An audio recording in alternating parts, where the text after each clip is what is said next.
itu, saudara, seorang oknum pegawai bank membobol uang senilai 1,5 miliar rupiah untuk bermain judi online. Pelaku terancam hukuman 15 tahun penjara.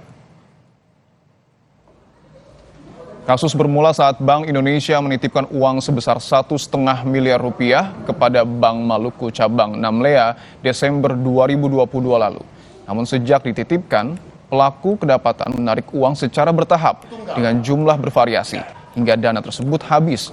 Pelaku selalu mengakali sistem perbankan sehingga terkesan uang itu masih utuh dan tersimpan. Tersangka mengaku selain untuk kebutuhan sehari-hari, uang hasil curian juga dipakai bermain judi online. Atas perbuatannya, pelaku terancam hukuman 15 tahun penjara.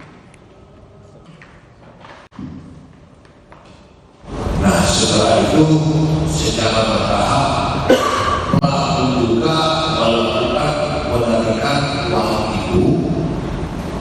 Jadi yang pertama itu 1 juta, jadi secara bervariasi setiap bulan pelaku melakukan penarikan 1 juta, ada 200 juta, ada 80 juta, sehingga juga total 1,5 miliar habis.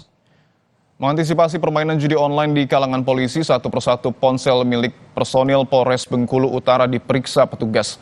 Pengecekan dilakukan sebagai upaya memberantas maraknya judi online yang sudah sangat meresahkan. Satu persatu ponsel milik personil diperiksa mendadak oleh Wakapolres Bengkulu Utara didampingi anggota Propam. Pemeriksaan dilakukan sesuai arahan dari pimpinan untuk mengantisipasi adanya permainan judi online yang dilakukan oleh personel Polri. Tak ditemukan adanya aktivitas yang dilakukan oleh anggota Polres Bengkulu Utara yang mengarah pada permainan judi online. Sanksi tegas akan diberlakukan jika ditemukan adanya anggota Polri yang bermain judi online. Ini tidak ada terjadi di Polres Bengkulu Utara. Cukup berlaku sosial, gejala sosial, kemudian kita bisa minimalisir, jangan sampai menjadi permasalahan sosial, apalagi menjadi penyakit sosial. Ya.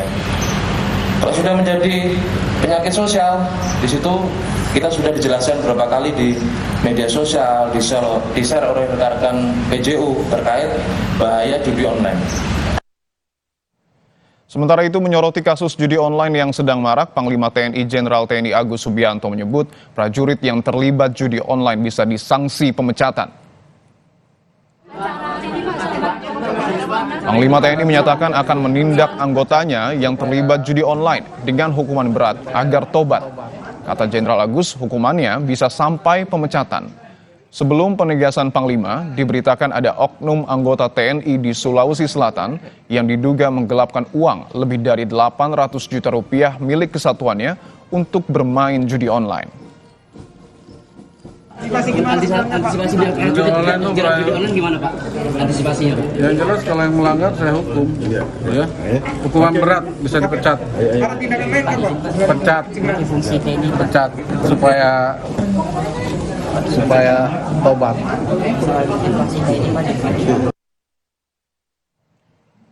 Presiden Joko Widodo membentuk Satgas Pemberantasan Judi Online. Menkominfo Budi Ari yang jadi Ketua Harian Bidang Pencegahan menyebut judi online dan pinjaman online ilegal ibarat adik dan kakak. Setelah kasus judi online dan dampaknya meluas, kini muncul usulan korban judi online menjadi penerima bantuan sosial. Presiden Jokowi menaikkan Kepres nomor 21 tahun 2024 tentang Satgas Pemberantasan Judi Daring kemarin.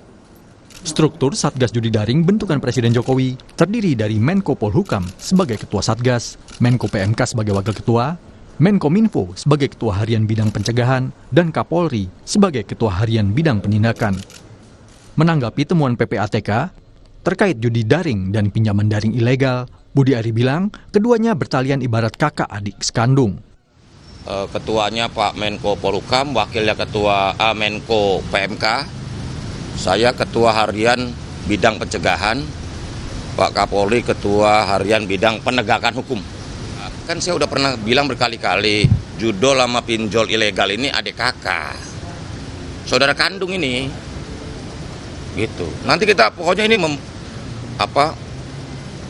memastikan bahwa pemberantasan judi online dan pinjaman online ilegal ini memang harus komprehensif. Nggak bisa separuh-separuh, harus semua lini bekerja bersama-sama. Menko Polhukam Hadi Cahyanto yang juga Ketua Satgas Judi Daring menyatakan Satgas berfokus pada upaya pencegahan dan penindakan. Selain melibatkan Interpol untuk menelusuri ribuan rekening terkait judi daring, Satgas juga akan memberikan pendampingan pada masyarakat agar tak terjebak permainan ini. Dari Satgas ini sudah bekerja. Ya. Di antara yang pertama adalah Kominfo sudah men-take down akun-akun yang memang masuk dalam akun judi online. Ya. Saya kira Menkominfo juga sudah menyampaikan. Kemudian kami juga bekerja dengan OJK dan PPATK sudah ngeblok 5.000 rekening. Menko PMK Muhadjir Effendi yang menjabat Wakil Ketua Satgas mengusulkan agar korban judi daring menjadi penerima bansos. Muhadjir beralasan judi daring menimbulkan dampak kemiskinan dan psikososial bagi korbannya. Pemerintah punya tanggung jawab terhadap warga miskin, termasuk yang diakibatkan judi daring. Kita membenahi dari sisi dampaknya aja. Seperti apa dampaknya, Pak? Dampaknya seperti apa? Ya termasuk banyak yang menjadi miskin baru, itu menjadi tanggung jawab kita, gitu, tanggung jawab dari Kemenko PMK. Misalnya kemudian kita masukkan di dalam GTKS sebagai penerima bansos. Dalam kunjungan kerja ke Banten, Menteri Sosial Tri Risma hari ini merespon usulan korban judi daring menjadi penerima bansos. Kata Risma, semua warga miskin yang masuk data terpadu kesejahteraan sosial DTKS berhak mendapat bansos. Ya kan harus ada datanya, kalau nggak ada datanya kan nggak bisa. Ya sepanjang dia miskin ya iyalah dia berhak. Ya kan judi online sepanjang dia miskin ya dia berhak. Ya kan pokoknya tidak dilarang oleh negara ya saya siap gitu kan.